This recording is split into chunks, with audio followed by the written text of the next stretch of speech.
Batting innings எப்போ ஒரு player நல்லா கேட்ச் பிடிக்கிறானோ பேட்டிங்கில் நல்லா ஆடுறானோ அவனே ஒரு பாயண்ட்டாக அவனுக்கு ஒரு ஃபீல் குட் ஃபேக்டர் இருக்கும் டெஃபினட்டாக. ஸோ ஃபோக்கஸோட அக்சர் பட்டேல்லாம் வந்து சீசன் கிரிக்கெட்டர். ஸோ அக்சரை கொண்டு வந்ததும் நல்ல ஒரு பிரெய்னி மூவ் தான் முதல்ல கொண்டு வந்தது. நீங்கள் சொன்ன மாதிரி அக்சர் வந்து வருணுக்கு ஒரு மாதிரி வேக்கப் கால் மாதிரி இருந்தது. ஒரு நோ பால்ல ஒரு கேட்ச், அதை பிடிக்கலாமா வேணாமான்னு சொல்லிட்டு பிடிக்க போய் டென்னிஸ் பால்ல ரப்பர் பால்ல பசங்கள்லாம் போடுவாங்க இந்தியா சென்னை ஸ்ட்ரீட்ஸில். அஸ்வின் கூட அதை நிறைய ப்ராபகேட் பண்ணி அதை ப்ராப்பர்னன்ட் பண்ணி பெருசாக ஃபேமஸாக அந்த கேரம் பால்ன்ற மாதிரி சொடுக்கு அப்படி விடுறது. ரெண்டாவது வந்து சட்டில்ட்டி தான், ரிஸ்டோட சட்டில் சேஞ்சஸ் லாஸ்ட் மோமெண்ட். அது எப்படி நீங்கள் நினைச்சா பண்ண முடியாது. கேன் வில்லியம்சன் அழகான ஹேண்ட்ஸில் ஆடினார் தவிர staying leg side of the பால்ன்ற மாதிரி ஜடேஜா கூட பார்த்தீங்கன்னா. அடுத்த மேட்ச் செமிஃபைனல் இந்தியா ஆஸ்திரேலியா. இப்போ இந்த போலிங் அட்டாக்கு இந்தியா வந்து இது பண்ண முடியுமா சார்? எவனுமே ஒரு ரைட் ஃப்ரேம் ஆஃப் மைண்ட் ஆஸ்திரேலியாவை டிஸ்கவுண்டே பண்ண மாட்டான். There are different beast in ICC tournament. prediction sir? I would say 55-45 or even 60-42 India and சொல்ல முடியும். ஏன்னா Australia is a huge cricketing nation in terms of ICC championship, 99 World Cup, 2003, 7.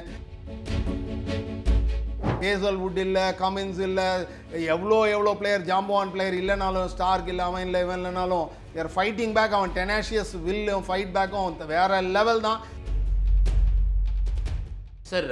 இந்தியாவோட polling வந்து பேசலாம் அப்படின்னும் போது எனக்கு வந்து முதல்ல தோணுது என்னென்னா, ரோஹித் சர்மாவோட பியூட்டிஃபுல் கேப்டன்சி. நேற்று வந்து எல்லாரும் என்ன சொன்னாங்கன்னா 4 ஸ்பின்னர்ஸை போட்டு சூப்பராக இது பண்ணிட்டாங்க அப்படின்னாங்க, 4 ஸ்பின்னர்ஸோ.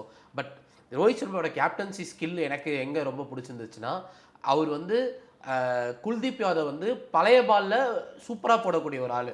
ஸோ அது அவர் வர வைக்கணுன்றதுக்காக அக்ஷர் பட்டேல் கிட்டத்தட்ட ஒரு 7 ஓவர் வந்து ஆன் த்ராட் கொடுத்து ஆல்மோஸ்ட் ஒரு 20 ஓவர்ஸ்க்கு அப்புறம் தான் வந்து இவரை கொண்டு வந்தாரு. ஒரு முதல் பால்லேருந்தே அவருக்கு டேர்ன் ஆக ஆரம்பிச்சது. ஸோ அந்த மாதிரி கேப்டன்சி ஐடியாஸுமே நேற்று நிறைய. டெஃபினட்டாக ஏன்னா நீங்கள் சொன்ன மாதிரி அக்ஷர் பட்டேல் கூட ஒரு பிரில்லியன்ட் கேட்ச் பிடிச்சார் பார்த்தீங்களா. அட்டகாசமாக க்ரௌடில் ஒரு நானோ செகண்ட் லூஸ் பண்ணிட்டு திருப்பி ரிகவர் பண்ணி பிடிச்சாரு. நம்ம பேசின மாதிரி பேட்டிங் இன்னிங்ஸ் எப்போ ஒரு பிளேயர் நல்லா கேட்ச் பிடிக்கிறானோ பேட்டிங்கில் நல்லா ஆடுறானோ அவனே ஒரு பாயண்ட்டாக அவனுக்கு ஒரு ஃபீல் குட் ஃபேக்டர் இருக்கும் டெஃபினட்டாக. அதுவும் ஆல்ரவுண்டராக இருந்தால் வச்சுக்கோங்க, he wants to be participating in the action அப்படின்ற மாதிரி அந்த ப்ரெஷர் வந்து லெசன் ஆகிடும் அவருக்கு.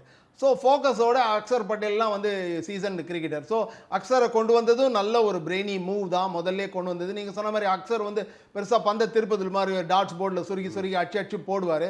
நீங்கள் சொன்ன மாதிரி பந்தும் கொஞ்சம் பழசானோடனே குல்தீப்பால் வந்து அந்த ட்வீக் பண்ணி அந்த பந்தை வந்து காற்றுலையும் ஸ்பின் பண்ணி சர்ஃபேஸ்லையும் டேர்ன் பண்ணுறதுக்கு ஒரு காரணம் வந்து அவரும் அட்டகாசமாக ஒரு ரோலை ப்ளே பண்ணார். அந்த கண்ட்ரோல் பார்த்தீங்கன்னா குல்தீப் முன்னாடி அவர் மேலே ஒரு கேள்விக்குறி இருக்கும். 17, 18, 19 இருக்கச்சு ஸ்லோயர் இந்த ஏர்ன்ற மாதிரி சொல்லுவாங்க. ஈஸியாக பிக் பண்ண. நீங்கள் காற்றுல டிஃபீட் ஆனால் கூட சர்ஃபேஸ் நல்லா இருந்ததுன்னா ஸ்லோனஸ் ஆஃப் த சர்ஃபேஸில் பேக்ஃபுட்டில் ஆடி போயிட்டு கூட அதை ரைட் பண்ணி அழகாக மிடில் பண்ணுவாங்க. டோ எண்டில் கூட படாது, ஹேசனே ஆகாது பந்து. இப்போ பார்த்தீங்கன்னா அந்த ஒரு ரன்அப்பில் அந்த கேதர், அந்த மொமெண்டம்மு, அந்த ஃபிஸ், அந்த பாடி, அந்த பிவெட்டு அதெல்லாம் யூஸ் பண்ணி, இடுப்பெல்லாம் யூஸ் பண்ணி நல்லா ஃபுல் பாடி போடுற, வெறும் ஆமை மாத்திரம் இல்லாமல் ஃபுல் பாடி பிஹைண்ட் அந்த எனர்ஜி போடுறதுனால, டார்கெட் நோக்கி போகிறதுனால அவருக்கு அந்த ஃபிஸ்ஸு கிடைக்கிறது, அந்த பைட்டு கிடைக்கிறது. முன்னையோடு நல்ல ஒரு அந்த மாதிரி ஓடி கால் நிறைய கேள்வி கேட்டுனே இருக்கார் பேட்ஸ்மேனை. ஸோ பேட்ஸ்மேனும் தாறுமாற இறங்கி வந்து இஷ்டத்துக்கு இவரை வந்து ப்ரீ கன்சீவ்டு ஐடியாஸ் வச்சு ப்ரோக்ராம் போட்டு இறங்கி அடிச்சிடலாம், ஸ்லோவாக இருக்காருன்னு சொல்லிட்டு இஷ்டத்துக்கு அடிக்க முடியாது. ஏன்னா அவருக்கு வந்து ஸ்பின் இந்த ஏரும் இருக்குது, பந்த திருக்கியும் விடுறாரு, சர்ஃபேஸில் பட்டு இந்த பக்கம் அந்த பக்கம் ஃப்ளாட்டாக இருந்தாலும் டேர்ன் ஆகுது. ஸோ ஒரு குவாலிட்டி அடிஷன் தான். இந்தியாவுக்கு ஒரு என்வியபிள் ஸ்பின் அட்டாக் இருக்குது. சார் வருண் அவரோட இது வந்து என்னென்னா, நேற்று அவரை பிக் பண்ணதே வந்து ஒரு மாதிரி டஃப் ஒன் ஸ்ட்ராங் காலு. ஒரு ஃபாஸ்ட் பவுலரை வந்து உட்கார வச்சுட்டு ஆடினாங்க. பட் அவரோட பர்ஃபார்மன்ஸ், அவரோட ஃபஸ்ட்டு பாலே வந்து கேன் வில்லியம்சன் ஏறி வந்து ஸ்டேட்டில் ஒரு 4 அடிச்சிருவார். அந்த ஓவரில் கிட்டத்தட்ட ஒரு 5-6 ரன்னு ஆடிடுவாங்க. அவர் வில் எங்குக்கு அவர் எல்லாருமே சொல்கிறது என்னென்னா, இவரோட விக்கெட் நல்லா இருந்தது, பிரேஸ்வெல்லோட விக்கெட்டுக்கு சம பால், கிளென் பிலிப்ஸ். ஆனால் அவர் அந்த வில் எங் வந்து சூப்பராக ஸ்பின் ஆடக்கூடிய ஒரு பிளேயர்.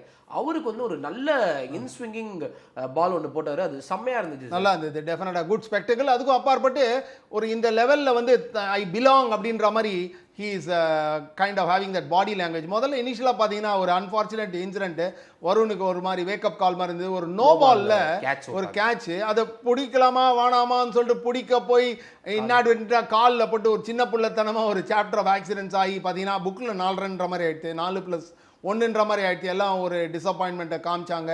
எல்லாம் ஒன்றும் பண்ண முடியல. இது ஒரு மாதிரி ஸ்கூல் பாய் எரர் மாதிரி இருந்தது. அவரும் இந்த மாதிரி ஒரு பெரிய ஸ்டேடியமில் நிறைய க்ரௌடு வந்து டைவர்ஸ் இந்தியன் க்ரௌடு இருப்பான், எல்லாருக்கும் அந்த அண்டர்ஸ்டாண்ட் பண்ணிக்க மாட்டான், இவன் இப்போ தான் ஆடுறான் அப்படின்ற மாதிரி எல்லாம் வெண்ட் அவுட் பண்ணி ஆங்கர். ஸோ அந்த மாதிரி சமயத்தில் இவ்வளோ பெரிய கிரவுண்டில் எங்கே குழி கிழி தோண்டி புழைச்சிக்கலாமான்ற மாதிரி ஒரு எம்பாரசிங்காக இருந்தது. பட் அந்த ஒரு ஈவெண்ட்டுக்கு அப்புறம் ஒரு டைனி ட்ரெமருக்கு அப்புறம் நல்லா ரிமார்க்கபிளாக நீங்கள் சொன்ன மாதிரி டக்குன்னு அட்ஜஸ்ட் பண்ணி வில்லியம்சன் ஒரு நல்ல ஸ்ட்ரோக் டான் டிரைவ் அடிச்சா கூட முக்கியமான விஷயம் மேலே போட்டுனே இருந்தார். ஆட் பால் பேக் அவர் லெங்க்த்து போடுறாரு, ஒரு மாதிரி ஹேசன் ஆகுது. அதுக்கு அப்பாற்பட்ட அவரோட போலிங் ஆக்ஷன் பார்த்தீங்கன்னா அந்த சொடுக்கு பால் ரோட் சைடில் இந்த மாதிரி டென்னிஸ் பாலில் ரப்பர் பாலில் பசங்கள்லாம் போடுவாங்க இந்தியா சென்னை ஸ்ட்ரீட்ஸில். அஸ்வின் கூட அதை நிறைய ப்ராபகேட் பண்ணி அதை ப்ராப்பர்னன்ட் பண்ணி பெருசாக ஃபேமஸாக அந்த கேரம் பால்ன்ற மாதிரி சொடுக்கு அப்படி விடுறது. ரெண்டாவது வந்து சட்டில்ட்டி தான், ரிஸ்டோட சட்டில் சேஞ்சஸ் லாஸ்ட் மோமெண்ட். அது எப்படி நீங்கள் நினச்சா பண்ண முடியாது. Hours and hours of practice, அதுக்கும் அப்பாற்பட்டு அந்த கான்ஃபிடென்ஸு. பேட்ஸ்மேனுக்கு லாஸ்ட் மினிட் வரையும் பேட்ஸ்மேனோட மூவ்மெண்ட்டை அப்சர்வ் பண்ணி லாஸ்ட் மினிட்ல ஒரு திருகி விடுறது. அது திருகி விடுறது ஒன்று, சரியான இடத்துல போட்டு திருகணும் பந்து, அதுதான் மெயின். ஸோ நீங்கள் திருகணும் லாஸ்ட் மினிட்ல சட்டிலாக போடணும், அவனை ஏமாற்றணும், cunning deception mind sleight of hand அதெல்லாம் வச்சுட்டு சரியாக எக்ஸிக்யூட் பண்ணலன்னா பிரயோஜனம் இல்லை. ஸோ இந்த கேமே it's all about execution, planning, cunning planning, சாதுரியம், குள்ள நரித்தனம், சாணக்கியத்தனம் எது இருந்தாலும் எவென்ச்சுவலாக எக்ஸிக்யூட் கிளவராக பண்ணார். மேலே போட்டார், சர்ஃபேஸில் பந்து பட்டு இந்த பக்கம் அந்த பக்கம் தெரிச்சுது. போதாதுக்கு நியூசிலாண்டர்ஸ் இந்த மாதிரி போலர்ஸ் நிறைய ஆடவும் கிடையாது. அவங்க நெட்ஸில் கிட்ஸில் இந்த மாதிரிலாம் சிமுலேட் பண்ணி எவ்வளோ ஆடினாலும் சென்டரில் ப்ரெஷரில் ஆடுறது கஷ்டம். கேன் வில்லியம்சன் அழகான ஹேண்ட்ஸில் ஆடினார், தவிர staying leg side of the பால்ன்ற மாதிரி. ஜடேஜா கூட பார்த்தீங்கன்னா பந்து இந்த பக்கம் போகிறது, இவர் இந்த பக்கம் நின்று அழகாக டேர்ன் அவுட் அப்படி அழகாக ஆடினார். ரொம்ப காண கண்கோடி வேண்டும். எல்லாருக்கும் வில்லியம்சன் கேலிபரும் பெடிகிரியும் கிடையாது. ஸோ அதனால் சரியான அக்கேஷனில் வருணை ஃபஸ்ட் 2 மேட்ச் உட்காத்தி வச்சு அழகான டோர்னமெண்ட் எப்படி ஹீட்டப் ஆகிறதோ, ஒரு பிஸ்னஸ் எண்டுக்கு வருதோ அழகான சமயத்தில் இறக்கி விட்டு அவரும் அதில் அழகாக பண்ணி man of the match win பண்ணி இன்னும் 2 கேம் இருக்குது மேக்ஸிமம் இந்தியாவுக்கு. ஸோ சரியான சமயத்தில் இறக்கி விட்டுருக்காங்க மேனேஜ்மெண்ட்டு. அவரும் வந்து அந்த ஃபெய்த்தை ரீபோஸ் பண்ணதை அழகாக வந்து பே பேக் பண்ணியிருக்கார் வருண். சார் அடுத்த மேட்ச் செமிஃபைனல் இந்தியா ஆஸ்திரேலியா ரீசெண்டாக தான் ஒரு செமிஃபைனல் 2020 வேர்ல்டு கப்பில் ஆடினாங்க. ரோஹித் சர்மா வந்து வெளுத்து விட்டுருப்பாரு. அதுவும் வந்து அவங்களோட போட்டன்ட் போலிங் அட்டாக்கே வந்து அந்த அடி அடிச்சிருப்பாங்க. இப்போ இந்த போலிங் அட்டாக்கு இந்தியா வந்து இது பண்ண முடியுமா சார்? இது ஸ்ட்ராங்காக இருக்குமா? இன்னொன்று இந்தியாவோட ஸ்பின்னுக்கு இது பண்ணிடுமா? என்னென்னா இந்தியா ஸ்பின் டெஃபினட்டாக இந்தியாவுக்கு ஸ்பின் தான் ஒரு ஆலை. முக்கியமான விஷயம் துபாயில் ஆடுறாங்க, திருப்பி ஓன் அவுட் பிச்சஸ்ஸு. அவங்க ஆஸ்திரேலியா வந்து தேர் யூஸ் டு லாகோர் பிச்சு. அண்ட் மோஸ்ட் இம்பார்ட்டன்ட்லி இங்கிலாண்டோட ஒரு டால் ஸ்கோரிங் கேமில் அவனை சிங்க் பண்ணால் கூட ஸ்பெக்டாகுலர் சேஸு கேரியும் இங்கிலீஷ் அடித்தா கூட இட்ஸ் ஆல் இந்த பாஸ்ட் 10 டேஸ் ஆகிடுது. அதுக்கும் அப்பாற்பட்டு ஒரு கேம் மழையில் போயிடுது, அந்த ஹிட் அவுட் கிடைக்கல. அதுக்கு அப்பாற்பட்டு ஒரு ட்ரங்கேட்டட் கேமு, அது ஃபுல் பிளாசம் பண்ணுற மாதிரி. ஹெட்டு கொஞ்சம் ஒரு நல்ல பேட்டிங் ப்ராக்டிஸு, ஸ்மித்தெல்லாம் டிவாய்ட் ஆஃப் ரன்ஸு, ஷார்ட் வேறு இன்ஜோர்டு. நான் சொன்ன மாதிரி Dubai pitch aiding and abetting Indian spin. So every thing is looking good. But having said that எவனுமே ஒரு ரைட் ஃப்ரேம் ஆஃப் மைண்ட் ஆஸ்திரேலியாவை டிஸ்கவுண்ட்டே பண்ண மாட்டான். There are different beast in ICC tournament. So அப்படி இருக்கச்சா ஆஸ்திரேலியாவை ரூல் அவுட் பண்ணுற அளவுக்குலாம் ஒன்றும் மோசமாக ஆடல. அவன் ரெட் ஹார்ட் தான், குவாலிட்டி தான். பட் இந்தியா வந்து துபாயில் ஆடுறாங்க, பர்டிகுலர்லி ஸ்பின் நல்லா போலிங் போட்டு வருணும் வந்து எல்லாமே ஒரு மாதிரி கொஹெசிவாக வண்டி இழுக்கிறதுனால எல்லாம் குவாலிட்டி டைம் ஆடி 3 குட் வின்ஸ்னால டைனி பிட் ஆஃப் எட்ஜ் இந்தியாவுக்கு இருக்குது அகெயின்ஸ்ட் ஆஸ்திரேலியான்னு சொல்லலாம். Sir prediction sir? டெஃபினட்டாக I think India has got the tiny edge as I told you a minute ago. I would say 55-45 or even 60-42 India தான் சொல்ல முடியும். பட் என்ன வேணால் நடக்கலாம் கேமில். அந்த ஒரு கேவியட் டிஸ்க்ளைமரோட டக்குன்னு சொல்லிடுறேன் இமீடியட்டாக. ஏன்னா Australia is a huge cricketing nation in terms of ICC championship. 99 world cup, 2003, 7 அதுக்கு அப்பாற்பட்டு T20 சில்வர் வேர் தான் அவன் கேபினெட்டில் இல்லை.